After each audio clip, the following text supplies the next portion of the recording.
Sono detrattori o semplicemente dei cittadini che vorrebbero vivere in una città normale? Si può parlare di detrattori ogni qualvolta vengono segnalate inadempienze del comune? Domande sopra domande, senza ovviamente risposte.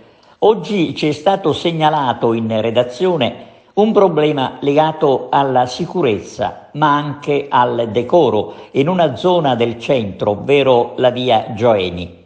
Il parcheggio nella zona è a pagamento. A lasciare in sosta le proprie auto non sono soltanto agrigentini, ma anche turisti. E lo stato dei luoghi, come si vede dalle immagini che si commentano da sole, non è certo un bel biglietto da visita. Le buche con le erbacce ai lati dimostrano una totale incuria che crea grande disagio e pericolo.